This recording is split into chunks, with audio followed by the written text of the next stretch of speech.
Casey Concepcion, nabulabog nga ba sa mga ibinahagi sa taong bayan ni Piolo Pascual? Halaoy, syempre, naghahangad lamang ang lahat ng katiwasayan at kaligayahan sa pagmamahalang tunay ni Papa P at Christina. Sa pagkakataong ito ay hindi kailangan na magiging emosyonal ang taong bayan. Dahil ang totoo ay sobrang love na love ni Piolo Pascual at Casey Concepcion ng isa't isa. Kaya naman, walang sino mang makakapigil sa kanilang tunay na damdamin.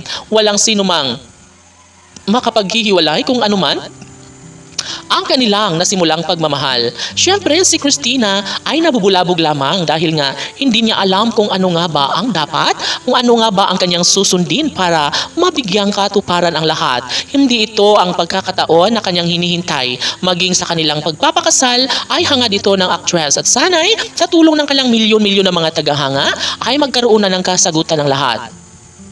Una, mas gugustuhin ni Christina na maikasal na lang sana sila sa mas lalong madaling panahon ng kanyang nobyong si Papa P. Pangalawa, nais niya na nang mag-settle down. Nais na niyang bumukod ng sariling bahay kasama ang lalaking kanyang pinakaminamahal at walang iba kundi si Piolo Pascual lamang.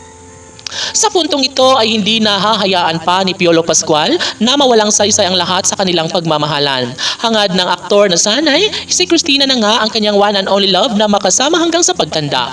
Expect na ito ng lahat na sana nga ay silang dalawa ang magkakatuluyan dahil sila ang nababagay para sa isa't isa. Sila ang nakatadhana na talagang nais na magtagumpay si Piolo at Casey. Isa ito sa mga bagay na makapagbibigay kaligayahan hindi lamang sa puso ni Christina maging sa taong bayan. Sa tanong ng mga netizens, may pagkakataon pa kaya si Christina na maisakatuparan ang kanyang pangarap para kay Piolo Pascual?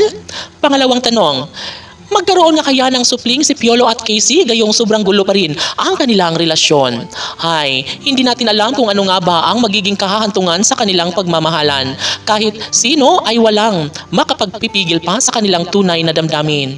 Ito ay isang pag-ibig na talaga nga namang walang sino mang makakapigil. Kung mismong si Piolo ay magdesisyon sa kanyang hangarin, ay talagang siya pa rin ang mananalo sa laban na ito. Si Christina at Papa P ang nakatadhana na inaasahan ng lahat.